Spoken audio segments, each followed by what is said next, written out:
BS, and then I'll press a button, and all of a sudden, hey, we're live. And we are live. Oh, we are live. What's up, mediums? Welcome to The Writer's Journey, the show where we are on a journey to learn more about writing success together. Thank you for joining us. I'm your host, Mara Moore, and with me is the gorgeous and talented Kayleen Williams. Tonight, we're kicking off a new series on author life topics. We'll be bringing authors on the show to discuss writing with a full-time job, with family responsibilities, writing through a midlife crisis, through difficult times, chatting about productivity hacks and an author's private versus public life, dating, all kinds of hot topics. But tonight, we're going to talk about dealing with life changes that come from becoming an author. Once you publish that first book, your whole life can change rather quickly. Your routine, cash flow, discipline, privacy, and relationships all can be affected by becoming an author. How do you deal with those changes? With over 110 books in print, internationally best-selling author Craig Martelle knows exactly what shoals to navigate and treasures to find as a new and learning author. So we asked him on the show to share all his best stories and tips, and here's the man himself. Thanks so much for coming on the show, Craig. Hey, thank you. Thank you for having me, and steer clear of the shoals by staying in the deep water. That's what we say. Deep water. Yes. And Kayleen, it's so great to see you. We took a little bit of a break last week because of the 4th of July. I was in a very small beach house with like 11 people, and 3 of them were toddler-sized ankle biters, having a really great time, but it was very loud. I just didn't think that the show could happen in that kind of circumstance. So it's good to see everyone again. So what have you guys been up to lately? Kayleen? I, about a month ago, submitted to an anthology. Apparently, he has spoken of it. I'm super excited. Yuta's Megastructures. I just saw last night. I got the email, and then I couldn't sleep until like 3 o'clock in the morning. So I'm running on fumes, and super excited. Yay! Congratulations! Oh, hey, congratulations! I'm in that one as well. So. Oh, nice! High five it. Together. Yeah, yeah. I got some. I submitted it like a month and a half ago. And Yuta was like, "Hey, cool." Bill Patterson had no comments on the science, which was cool because I'm a lawyer. I don't do science stuff. And then this morning I get it with like this massive list of comments. Now they were minimal, mind you, because I was just running it by him. I actually didn't have it edited, and so missed a couple commas and stuff like that. But overall, it was good to see. We tweaked up a couple things and added about 25 words is all. I ran over by 200 words. I felt horrible about that. And because it was a tight window to work within. Yeah. 5K max. That was really tough. 5K. It was 45 to 5,000. Okay, because he gave me 3,000. I had 3,200 words. I felt horrible. Yeah, 5,000. Oh my God! You're riding the gravy train. Maybe it was. I don't know. Now I need to double check that. Everybody, don't listen to me. I am on fumes and don't know what I'm talking about. Yeah, I think I had 3,200 words. It was tough. It was tough to tell a hard science fiction story in that short amount of space. Yeah, mine came out. I swear mine came out somewhere around 3,800. Somewhere around there. So. Anyway, with that. So, Craig, what else have you been up to?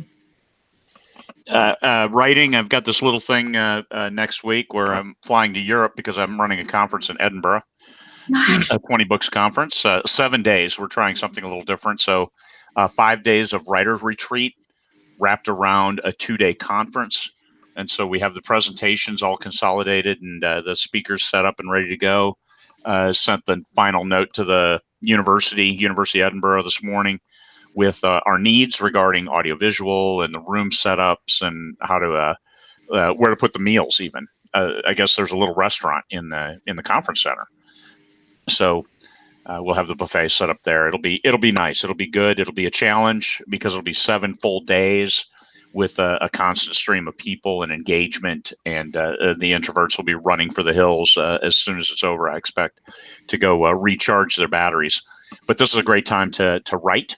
I finished a book last week, Judge, Jury, and Executioner, which is one of my mainline series. It's one of my big earners. And I'm writing Nightwalker 5 right now. I'm more than halfway in. And that was a collaboration with a gentleman who passed away 4 years ago. He they found on his computer 4 stories that were post-apocalyptic, but he was a Western writer. So we picked those up, LMBPN, licensed them. I went through, punched them up, added a few words here and there, and then and writing 4 additional books for that series. All that and a portion of those profits go to his estate. Wow.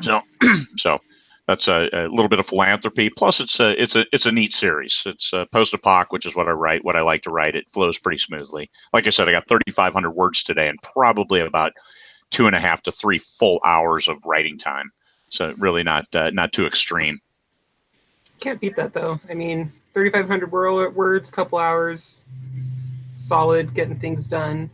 But you are, I mean, you're definitely a busy man. I mean, you run 20 books, you're doing all of these conferences across the world. I mean, Edinburgh, and then you're going to be going to Vegas. I mean, you just got them all over the place. And a lot of people want to know, like, what your author life sort of looks like for you. Because a lot of people know you for, like, the conferences, 20 books. But, like, you as an author, your words, books, what does that look like for you?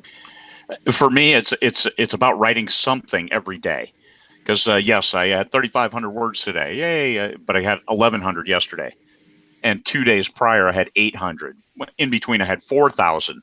So I have those ups and downs where I can produce, but then there's a lot of things like today. I'm happy to get ecstatic to get 3,500 because we also solicited and got 4 new moderators for the 20 books to 50K group. Because it's just with 32,000, we're more than 32,000 people now. We just need a few more hands to keep us all honest and keep the group going in the right direction. Keep it drama free. Keep it focused on business, selling books.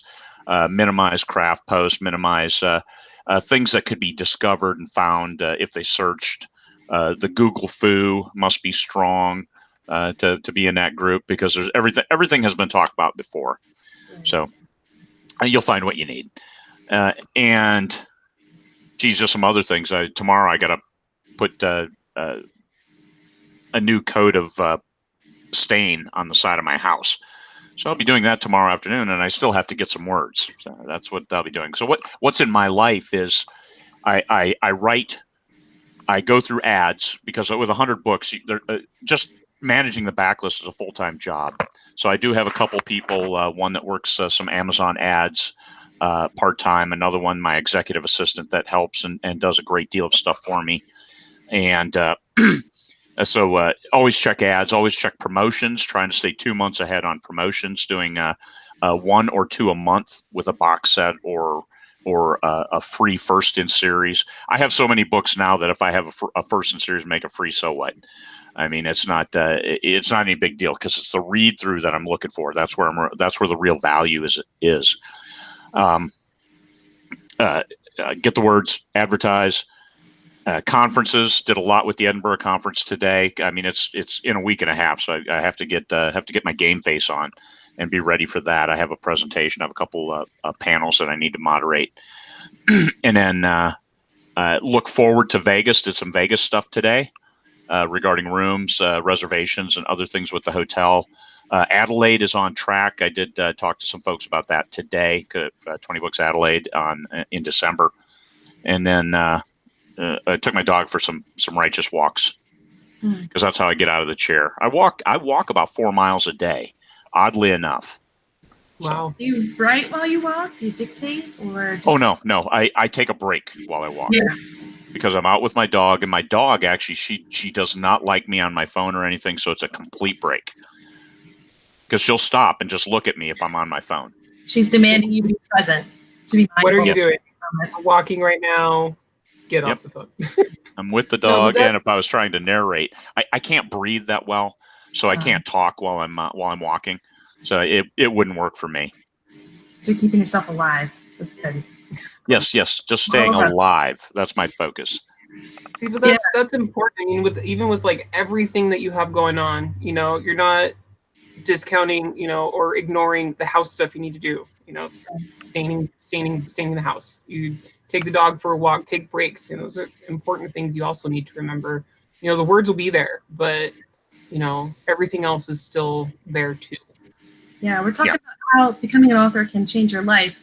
And one of the things that we've seen on the show happens with authors is sometimes we lose our balance of priorities, of our time, of our routine. It's really easy to lose our balance and to get stressed. So I like that you're handling that. But to circle back to tonight's question, so what did your life look like before you got into writing? How did you get into writing quickly? And then what transformations did you see getting into writing? I retired from the Marine Corps when I was 38 years old. So I had 20 years in, and now I was guaranteed a paycheck for life. I was guaranteed health care for life, at the cost of my body for 20 years. So, and then I went to law school, got a law degree. Then I went into business consulting, and I was gone from home for over half my life. And I'm 52 years old, and I'm like, I don't need to be gone all this. So I retired from that, and then I was at home doing manly man stuff, and I lit myself on fire. So I decided that manly man stuff wasn't for me. But since I always wanted to write a book, I decided it's time to write a book. And I started October 4th of 2015. 61 days later, I had a 100,000 word book done. So my first one. Nice. And I liked it. And I thought I have so many other stories in my head. I mean, a 40-year, a perennial daydreamer. And I read a lot.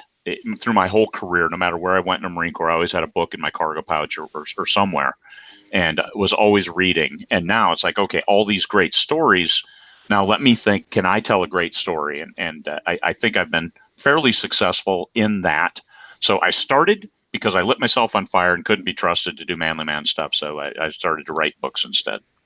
And since I was doubly retired, the first day I started writing was my first day writing full time.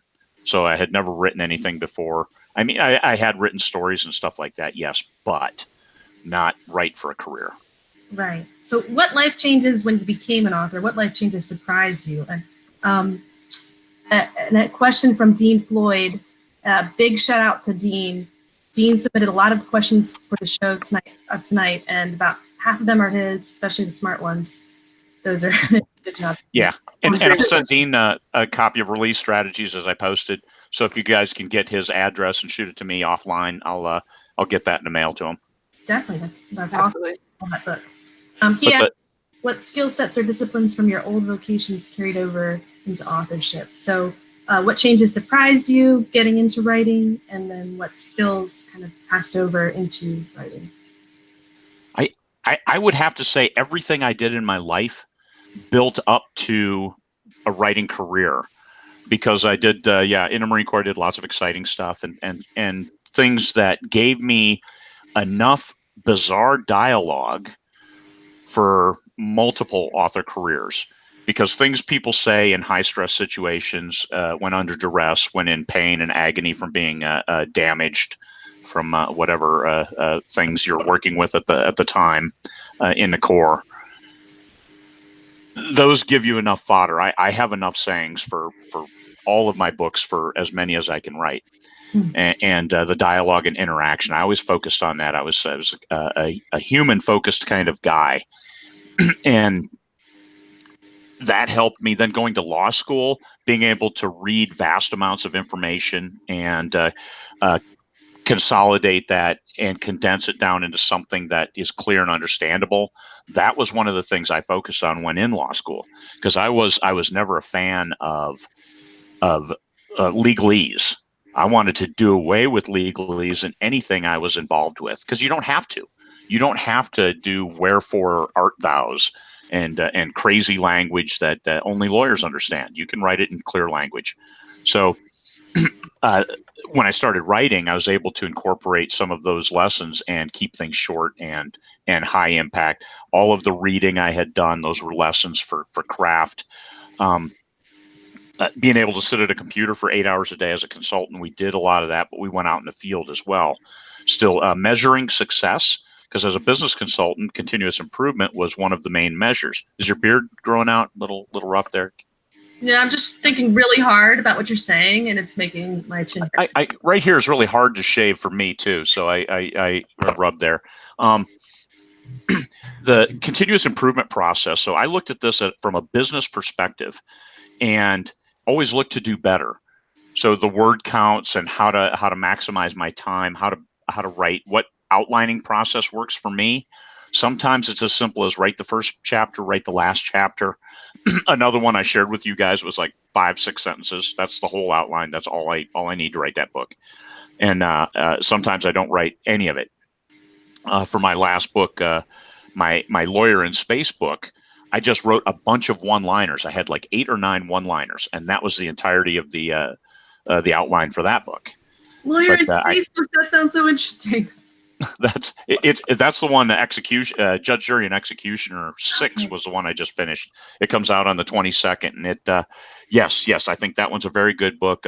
I get a lot of input from the readers. We have a reader group for the Cartharian Gambit, and since this is set in that universe, I get a lot of input. Like I'll drop a note in the Facebook group and say, hey, I need some names, and I'll get 50 comments. So I have all kinds of names to choose from. So generally, I don't make up names because I don't have to. And then in the author notes at the end, I can hey, shout out to Kayleen for being in the Colossus, the Mass Structures anthology, and giving me this name. Cool. So, wow, I just totally blinked out there for a minute. I'm like, wait a minute, did I actually do something for a shout out? And like, no, that's a pretend thing.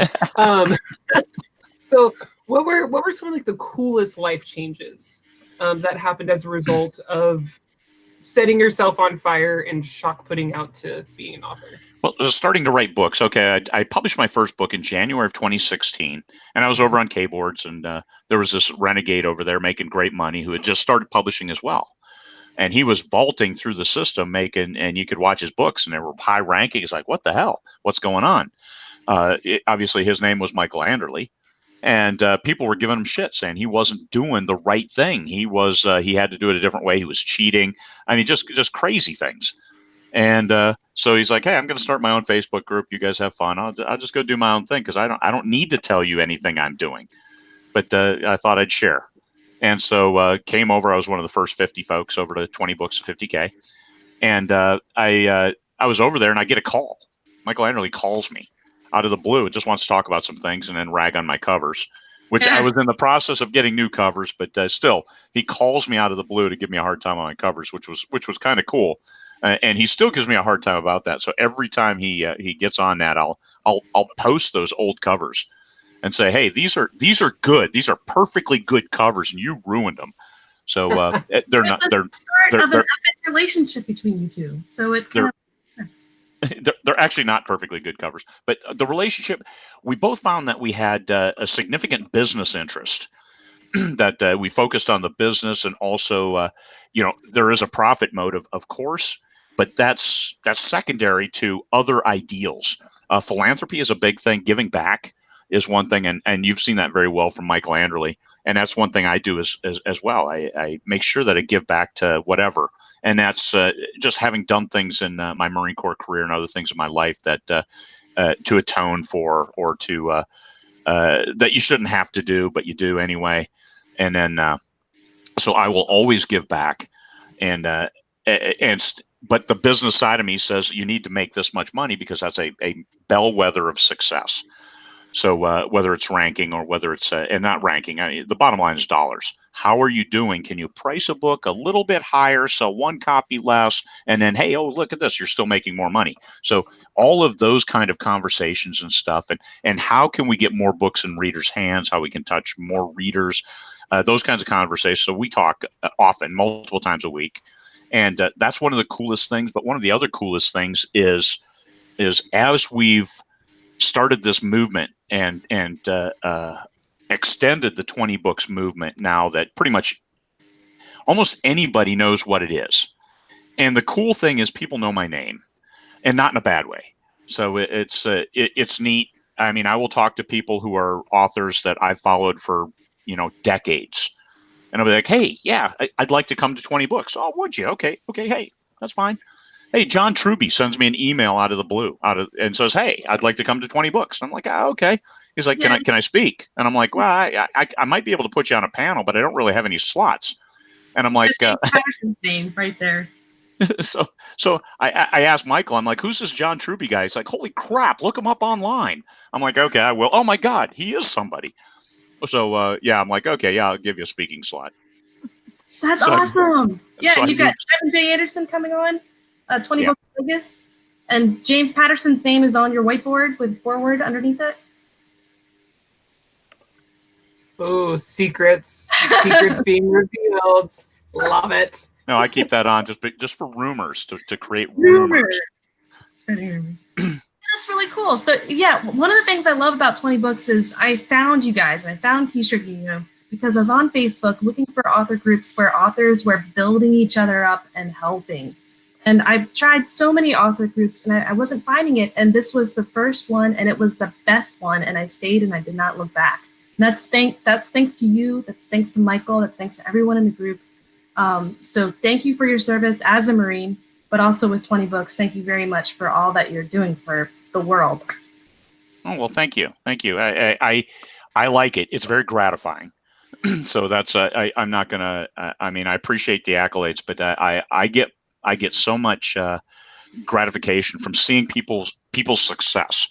Somebody who shares, hey, I made my first $100, and 2 months down the road, they're like, hey, I'm at 1,000. And then all of a sudden, we had somebody last year who said, hey, I think I have this figured out. We're doing this. Here's my plan. And in January of this year, I think she made $100,000 just in January. It's like, holy crap. Like, yeah, that's pretty good. Successful. I mean, yes, a very, very a good genre, written well. And that's one thing I will harp on. If somebody asks me what's the secret sauce, you have got to have a great product. And that great product is a story that's compelling, that the readers can't put down, that they want more of. And that is the bottom line of, if you really want to be successful, you have to have a great product. Now, if you are a great marketer, you can sell one book, but after people read it, and if it's crap, they're not going to buy a second book from you. So you'll just always have to have a new pen name and a new marketing plan, and you don't want to play that game. It's easier to write a great book and then sell the second and the third, and of course series, because once you have them on board and they love your characters, give them more of them. So some of the coolest parts for you about being an author now is being part of the author community. It's being able to take your business skills and your business acumen and apply it to your books and get those books out to readers. It's working with Michael. It's making all these connections. Our next question is, what are some of the most challenging aspects of the writer's life for you? And I think for a lot of us, that business side, that marketing side, that we would put that in our most challenging aspect. So what about for you? For me, the challenging side is advertising. Marketing is the marketing plan. How do you get the books? Here, we hit these promo sites. We drop it to 99 cents for this week, whatever. Advertising. What does that ad look like? What is good ad copy? How do we blend this all together? And I've had some great luck with my very first series, the Free Trader series. We've had some great ads. I've got 1,000. I've got like 200 shares on an ad. So it's way cool. It sells well. And my whole target with that first book is break even. If I can break even, then the ads are paying for themselves, because if anybody goes on to book 2, it's gravy. And a lot of them go on to book 2, and then once they read book 3, they're hooked, and I got them for the rest of the other 9 books. And that goes really, really well. And I've got an audiobook that goes with it, so you can buy the trilogy and get the audiobook for a bargain. So but those are selling audiobooks is a challenge. I have a lot of audiobooks. I paid up front for them, and a lot of them have not yet earned out. So a year and a half later, they're still earning against my costs. Eventually they will, but I was hoping for more of a 2 to 3 month payback on the audio costs. But we have done some different things, because I was having such a problem with audio. We actually sold 18 different titles, licensed them to a couple different audiobook producers, where they paid us in advance, and they'll produce them at their cost, and then we'll get a reduced cut on the royalty, of course, but no out-of-pocket costs. And after you have enough books, if you're just paying for your audiobooks, that gets really spendy really fast. Yeah. So the cash flow, especially if they're not earning. So the cash flow aspect, it's like all out, none in. Yeah, that's not a good business model. So going with the advances, that worked out well. Another challenge is a creative burnout. I can tell stories with the same characters, but what's fresh? How do we make it fresh? And that's why I jump around between series. When I wrote Nomad Found, that Terry Henry Walton Chronicles, I knew exactly where I needed to go over 150 years. So that's actually just one book, but it's one book that's 750,000 words. So that's I wrote it in 10 parts over 9 months. Yeah, so cash flow, that's probably one of the most surprising aspects for new authors of the author life to deal with. The fact that you're putting in so many hours ahead of time, and then so much money ahead of time before your book's even published. And then you get it on Amazon, and then it's still 60 days before you get a payout. So there's a huge investment on the front end before anything starts coming in. And then you've got all these hopes and dreams that the book will sell well. And then your first book, it can be really hard to sell that first one. Yeah, there's very, very rarely somebody's first book will hit and take off. It starts with a great product. If it's the right book at the right time and the right readers pick it up and share it, a street team, then you might get a winner out of the gate. I would encourage everyone. One of the big things that writers can do for themselves is temper their expectations. If you invest a year of your life writing a book, you write, rewrite, write again, trash it, start over, and you finally come up with a manuscript that you're fairly happy with. You save up to have it edited, or you don't. If you can get it professionally edited, if you can't, whatever works best for you. Some people can't afford that, and it's okay. You do your best, run it through Grammarly, whatever, get a bunch of proofreaders, and it's good enough. Falls in that good enough. The readers are not going to be put it down if they find a typo.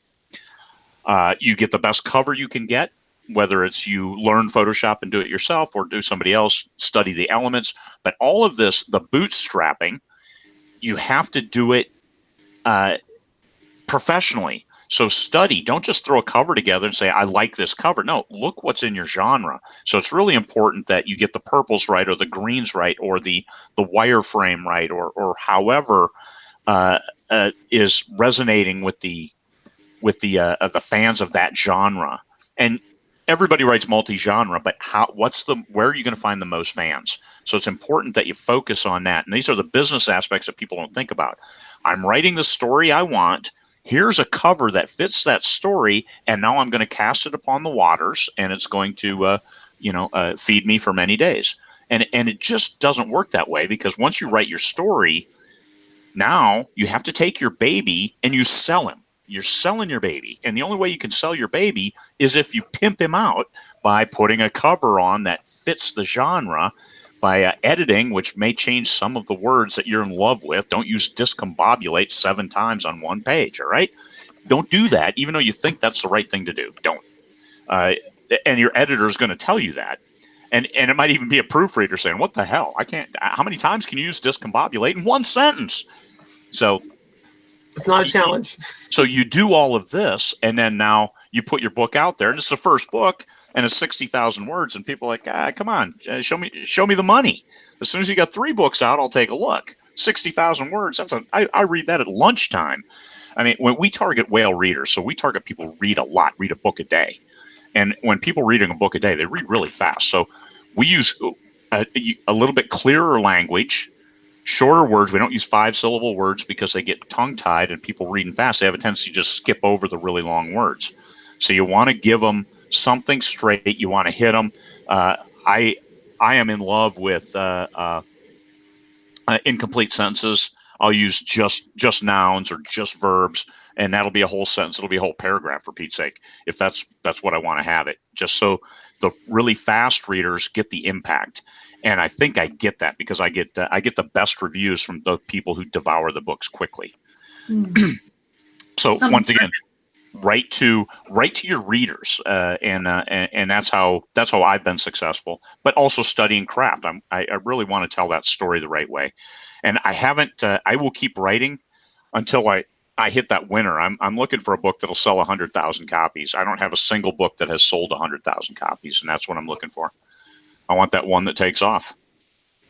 Well, I definitely think you are going to write it. You're going to find it. You're going to find that story, because, I mean, you're definitely looking at all of the different aspects, that go into you an author. It's not just, I wrote this story, I love it, and I want others to love it.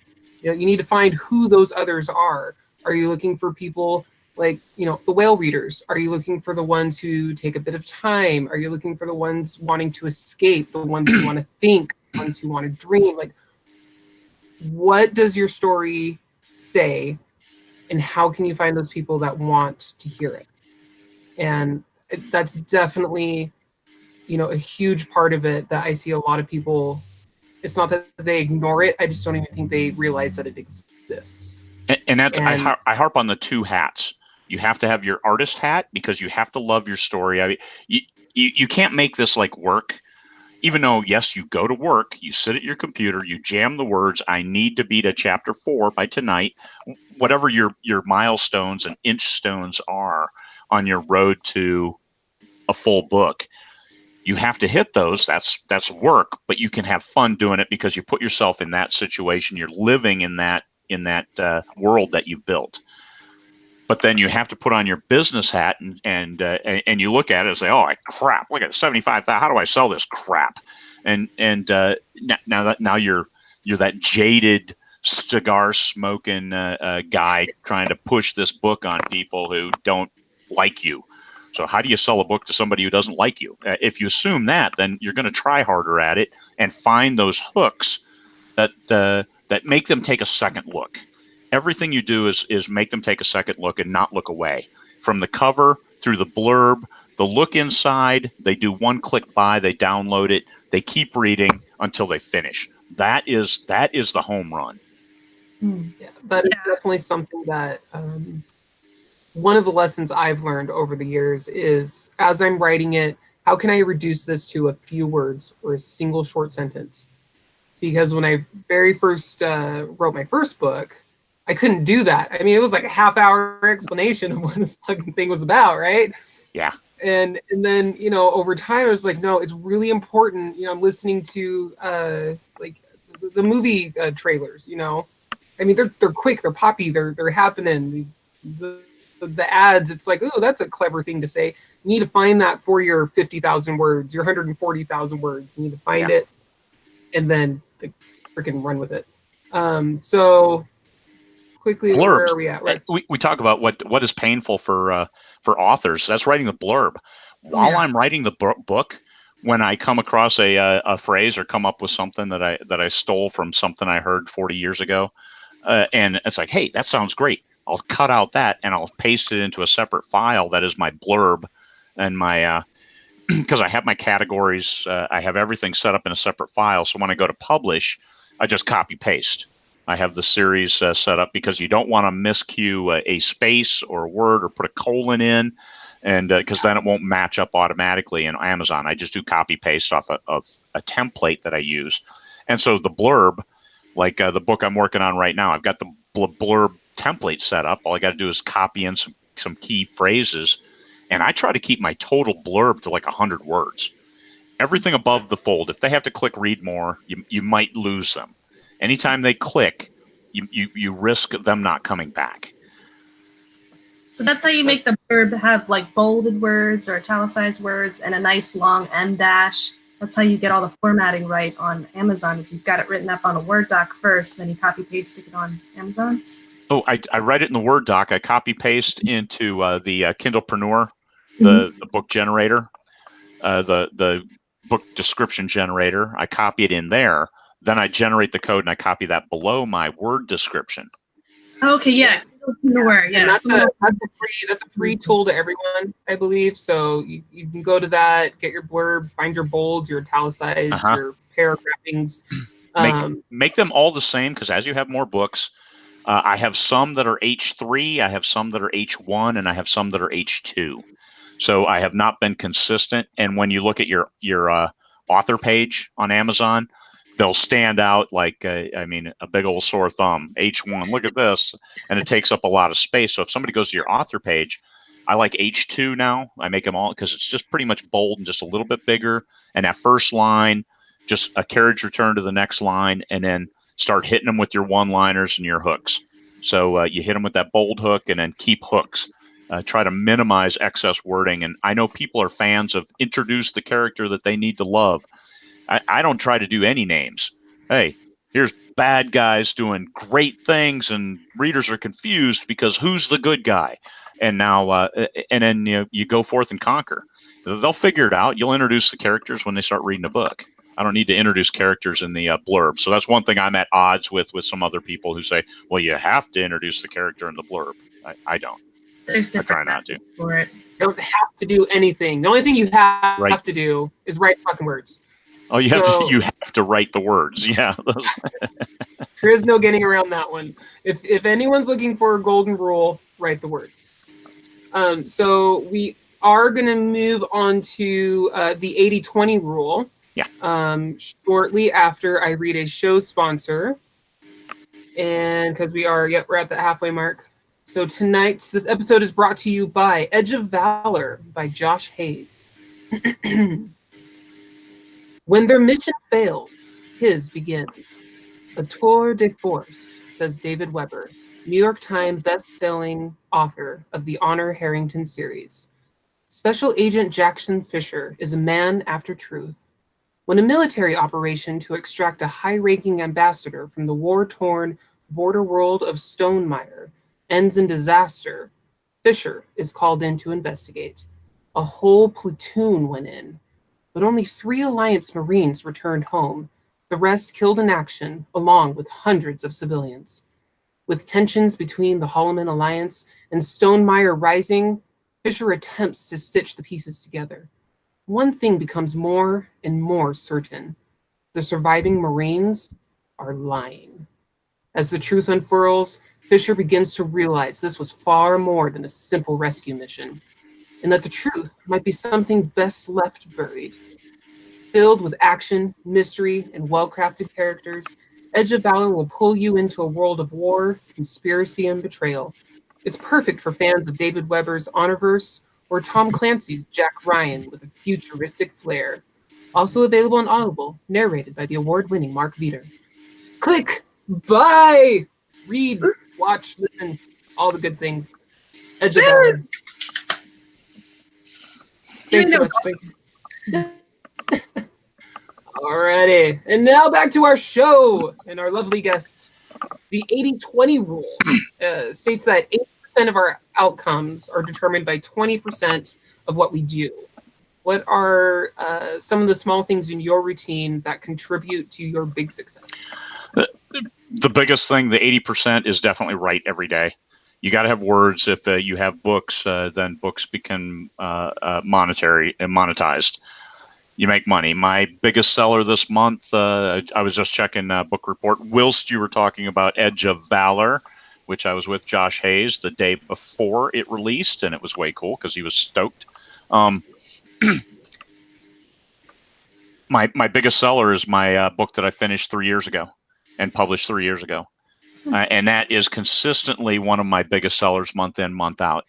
So it introduces people to me, and I consider it some of my earlier technique and earlier style. I don't think it's as good as the way I write now, 4 million words later. So, but it's still, it's one of my best sellers. And End Times Alaska, the first book I wrote, that one is also one of my best sellers. It's one that people like, and it's the only series that I wrote first person. Oh, that's kind of interesting. So it's maybe it's a different Craig. Yeah, kind of a thing, especially the first Craig. The 80% is having product, which means you have stories. I like my stories. I can look back at them, and I still forget the characters.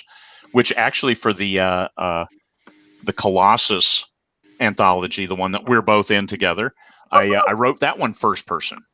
Oh, nice. Because I thought, let's write hard science fiction first person. Let's do it a little differently. That's pretty cool. Yeah, I had to. Person stuff that's been pretty fresh. Like the narration's good, and it's not what I expected. I kind of thought about first person stories I read, 5-10 years ago, and thought it kind of sounded maybe a little cheesy. Sorry, but I'm getting into it. Yeah, the tough part for with the first person, in the back of my mind is if those readers don't, connect with that character, freaking it's over. Because I've read so many first persons where I'm like, if this was done in narrator voice instead of first person, it would have been a great story. So, but first person, you're like, why do you think like that? You're kind of a jagoff. That's just some of the first person stories I read. That's what I think. Like, oh my God. Yeah, but if it keeps you reading, it works. If you're hating the character and you put the book down, then it's too much. But. Yeah. You don't want people to put the book down. So definitely, so the 20% is having that backlist. It kind of sounds like is, you know, you've written the words, you've got the stuff going, but you have this stuff sitting, you know, out here that's still accumulating. You know, you have this mountain that you're building under you to keep you going. Yes. Yeah, because even a bad month now is 5 figures because of just so many books available and being able to market. And I run 2 major promotions a month, whether it's 99 cents or free. This week I have Metal Legion 1 for free. There's 8 books in that series. So and the book prices are $4.99 each, and they're long enough that even with KU, I'm still making $2.50 each. It's the backlist there's a lot of power in backlist. And then writing every day keeps your craft going, keeps you from getting stuck in your writing. And it keeps books coming. You keep fresh books, and if you have your long-term fans, then I know if I publish a book like Executioner 6 will come out the 22nd. It's with the editor now. That'll come out on the 22nd. That'll be a nice big boost because I have those fans, and I know here's how many are going to buy that book when it first comes out. Well, another question. What success strategy would you not recommend trying? I would not recommend trying to write in a genre that you can't embrace, because then it's too much like work. And also it will be very difficult. And I know some people can pull it off, but it will be very difficult to sound enthused, to be enthused, to write compelling characters if you just hate everything about it. Like me trying to, one thing I'm big on is you research the genre you're going to write in. You're going to write lit RPG, read a bunch of lit RPG books. You're going to write romance, read a bunch of romance books or whatever, and find your subgenre and study that. Find what the tropes are and then hit those tropes. If it's something you like to read, like for me, it's science fiction. I read all science fiction. I didn't need to study further on that because I knew what those tropes were.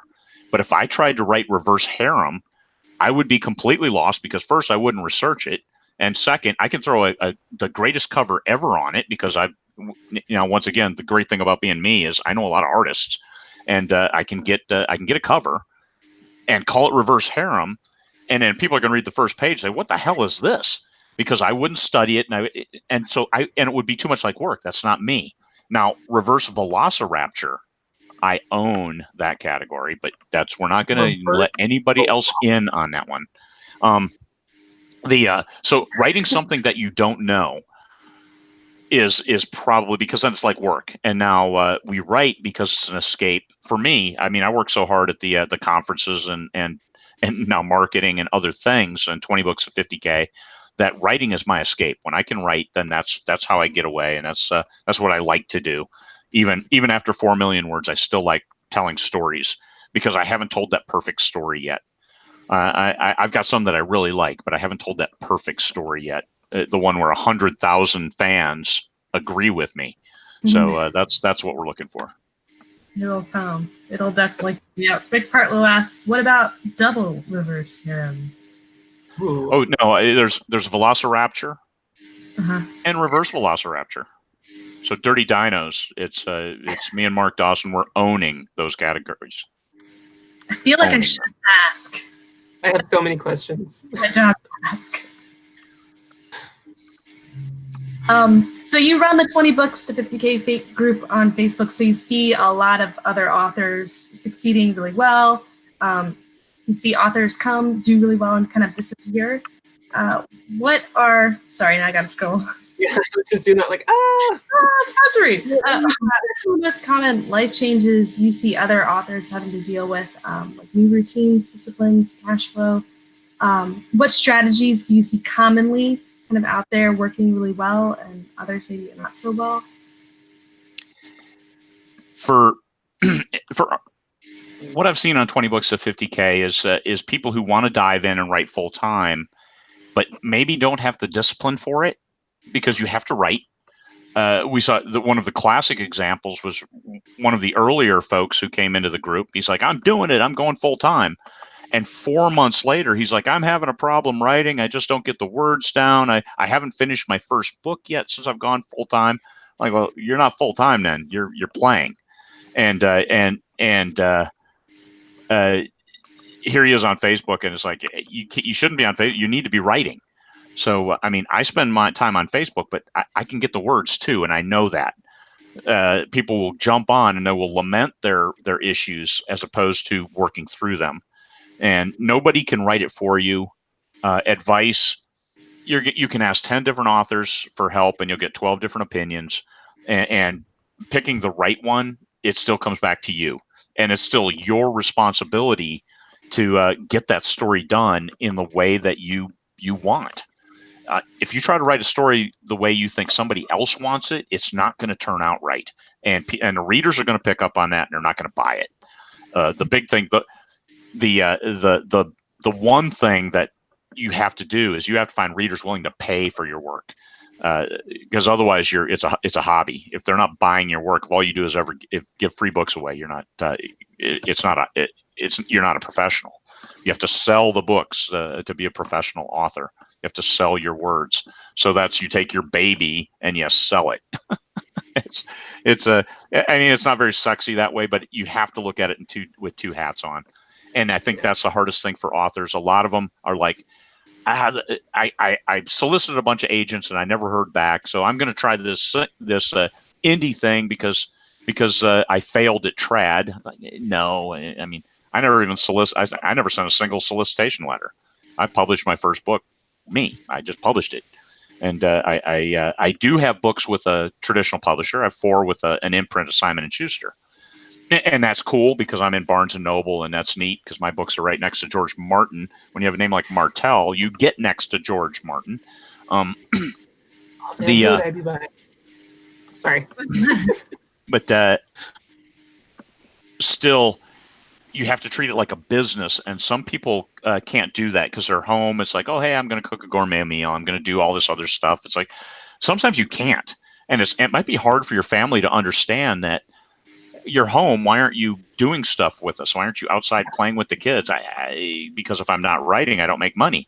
Well, it doesn't look like you're writing. Well, I'm reading Martelle's release strategies, and there's nothing else on this planet worth reading more than Martelle's release strategies, or whatever it is, or even reading a book.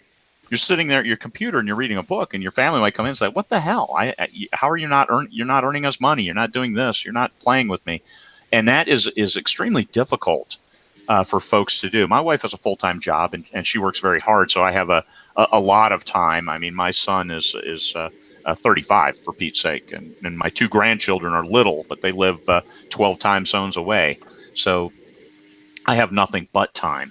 So it's okay for me. But if you have a family that's younger, or if you're younger, you have got to put on the business hat, close the door to your office, and get the work done.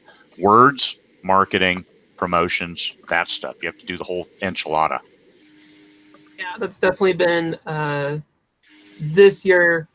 That's been like my main focus is where are my strongest times for writing and how can I optimize all that time? Because my daughter is 8. So, she wakes up first thing in the morning. What are we doing? I want to do this. We're going to do that. And I'll give you half an hour, Mama, to write. I think you could do half an hour. And I'm like, okay, I'll see you in about 30 seconds. So, yeah. Anyway, sideline note. But that is right. And some people write better at 5 in the morning. Some write better at 9 at night. You find where your optimal time is, and you set that aside, and you condition yourself that this is when I write. You can't just say, hey, when the inspiration strikes me, I'm going to get those words down. Well, guess what? The inspiration is going to hit you on the way to the grocery store, and after you're done, you're not going to have it anymore. So if you always wait to be inspired, you're not going to write a whole lot of books. And it's not quantity, but it's still quality. If you wait for that inspiration, always then once again, that falls back. Is it a hobby or is it a business? If it's a business, you need to show up to work every day. Right. My inspiration hits after I've gone through about a week of hitting my head up against a wall, writing shitty words if they're shit, or just getting down random little beats or things. And then all of a sudden I'm like, oh, okay. And then I write that beat. And then when I have my time, I write it all out. There you go. So I mean, that's neat. That's what I do. That works for me. So on this roller coaster of what doesn't work, what does work, what do you feel sets an author apart who persists with writing and makes it for the long haul versus an author who flames out? The author who flames out is writing emotion and probably doesn't have the business hat on in the right way. Because you write a book, and I've seen this before. I've seen a number of folks who wrote that first book. It was a huge success. 250,000 copies sold in 2 months on a first book. And it's like, holy crap. They couldn't replicate it with the second book. Second book sells 25,000 copies. Still, hey, you look at 20, hey, that's good money. Yeah. Third book sells 5,000. And now you see that trend. And now the fourth book is really, really hard to write. And those people kind of just peter out and disappear. And that's one of the things that I've seen the most is success too early in your career. You can't replicate it, so you lose the edge. You lose your hunger, and you can't. You think maybe, okay, hey, I'm just going to write words, and my fans are going to love me. No, don't ever think that unless you're somebody who is well established. And you look at people who publish 1 or 2 books a year. Like some of the old time authors, like, hey, Nora Roberts, she publishes 2 to 4 books a year, right? 4 books, J.D. Robb and Nora Roberts. Nora Roberts publishes 2 and J.D. Robb publishes 2. So you say, hey, 2 books a year, come on now. 2 books a year, every year for 30 years. Okay, hey, it's year in, year out. The readers know this is what I'm going to get. And that's a very, very important point. So the people who burn out, it's like, hey, you give folks a book, you sell 250,000 copies in 2 months, you sit down, you start jamming that second book. 6 months later, hey, here's another book. It doesn't sell very well. A year and a half later, the third book comes out. And then 2 years after that, the fourth book comes. Yeah, no kidding. You lost all your readers. Because are you going to give them a book every 6 months, or are you going to just whenever the spirit moves you? And you can't do that. You have to sit down and day in, day out. And that's the way I know. And I'll caveat that with probably. There are some people who can write 1 book and then take forever to get the second book. And then it hits and then they come in and people start diving back into that first book because they've written a great product. If you have a great product, you can always get back there. But if you write that second book and you've missed the mark with tropes or following through in such a way that the readers don't come with you on the ride, then those are the folks who flame out and disappear. So there could be different reasons for why the second book wasn't as successful. It might not be because you're no longer a good writer, or it might not be that you just got lucky the first one.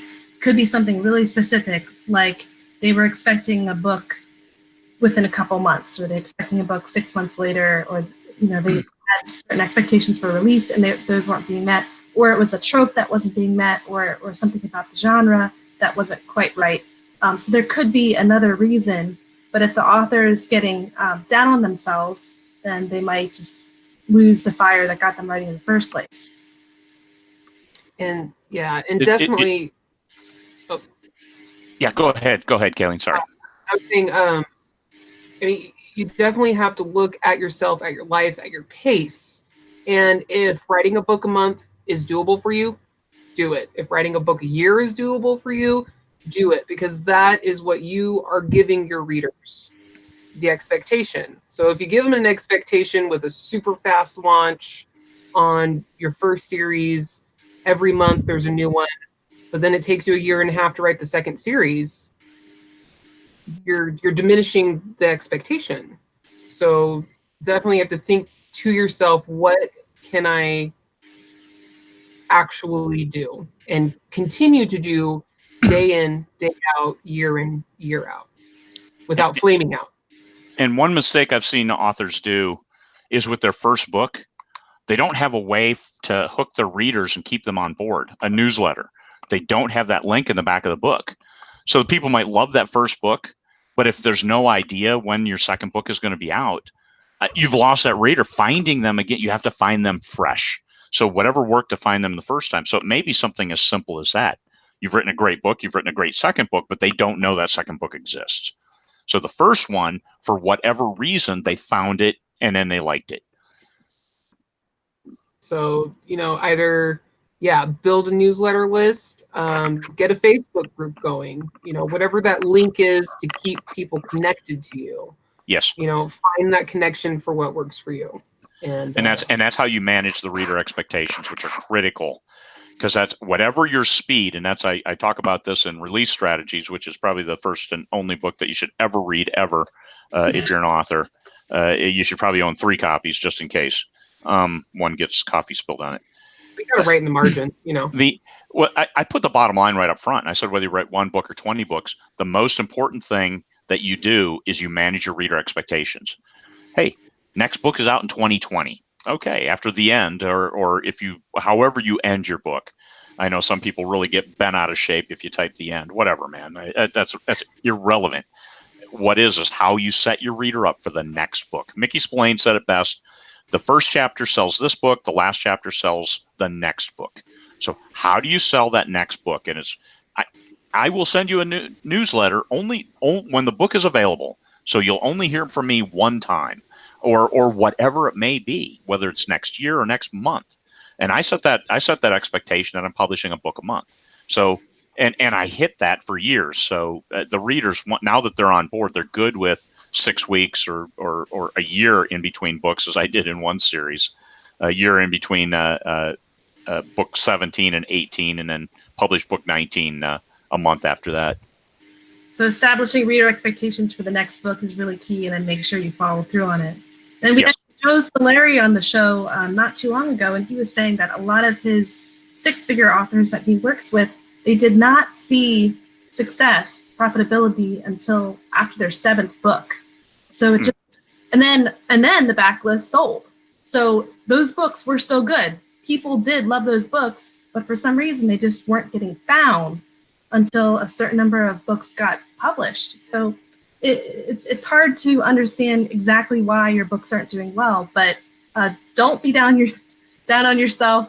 I'm seeing our chat doing a whole lot of talking, and I love our fans and I love our books. Keep writing and just keep pushing forward. We're excited for you. We want to see more from you. Oh, and Rick Partlow, you are not inadequate. Just stop with that nonsense. You're great. You're a great writer. Great. Yeah, I mean, I saw success finally. I had success early, but it was different. My trad pub books did well, but they didn't give me the numbers, so I didn't know. And actually, I never bothered to copy down the bestseller tags that they all earned. They had to tell me later, hey, this was a best-selling series. Every book was a bestseller. I said, oh, really? There's 4 books that I don't have images with the bestseller tag on in post-apocalyptic, which is my genre. And my 13th book was when I finally broke through. That was when I almost made $10,000 in a single month. Holy cow! And that was my 13th book. 13th. Ooh, lucky number 13. Yeah. No, like my mom, Friday the 13th is her lucky day. So like she'd be like, that's right. Anyway. Okay. Cool. So real quick, if you're wipe clean of readers and you're starting all over again, completely new as a brand new author, limited finances, what would you focus on knowing what you know now?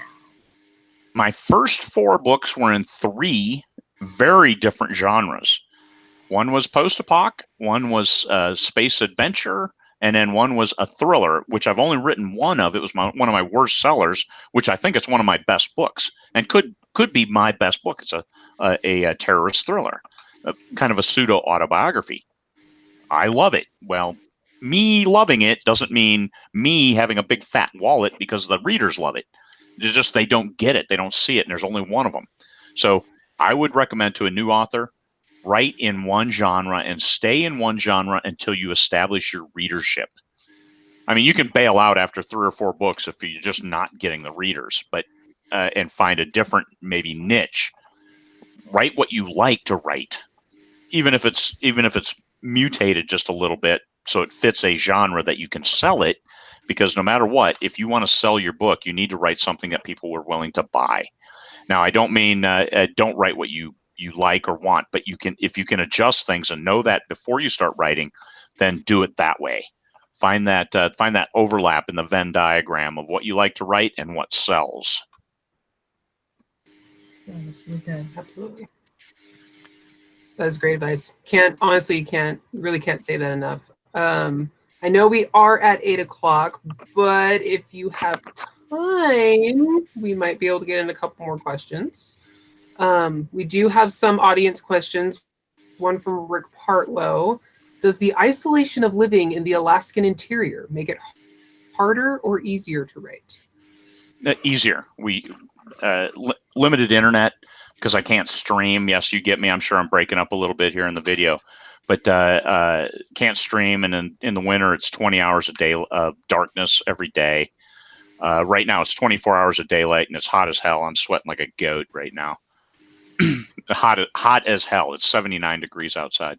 So it's like the flames of Hades burning through my window.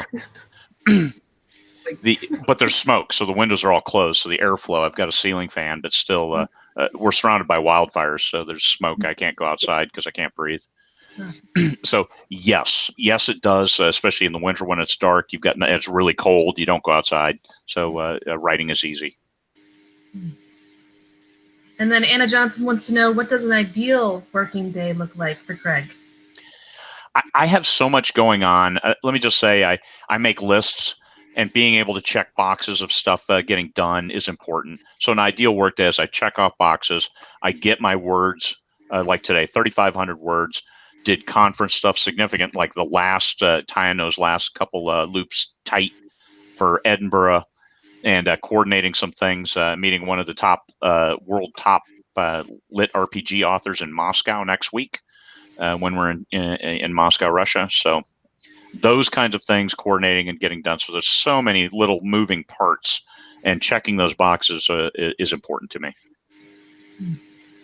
Yeah, I started making lists. I like checking the boxes off. Sorry.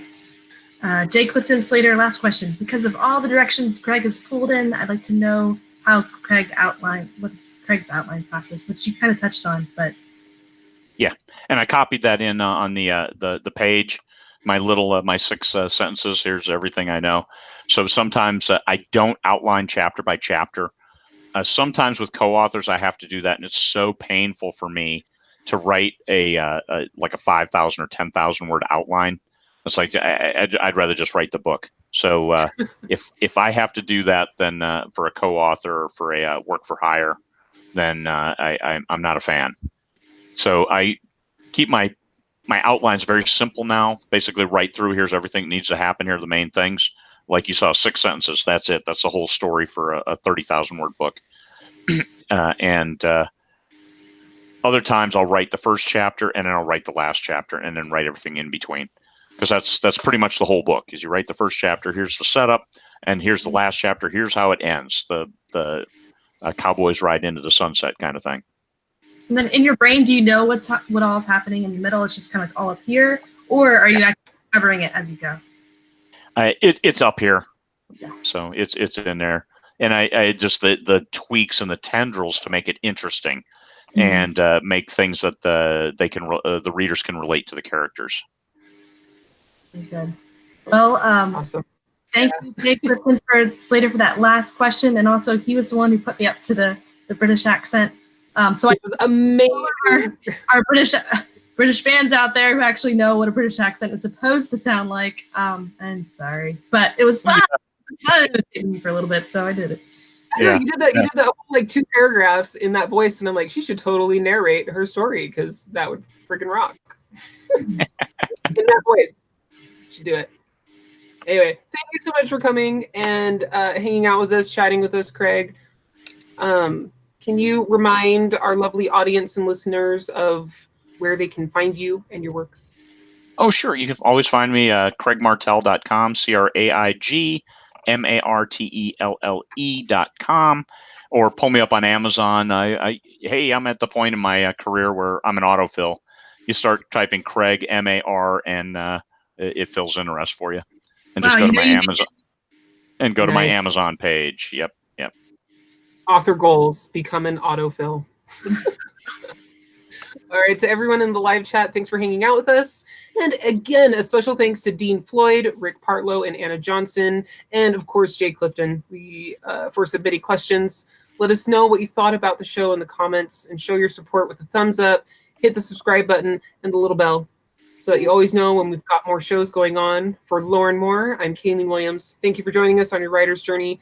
We'll see you next time to talk about some reading, writing, and everything in between right here on Keystroke Medium's The Writer's Journey. Good night, you guys.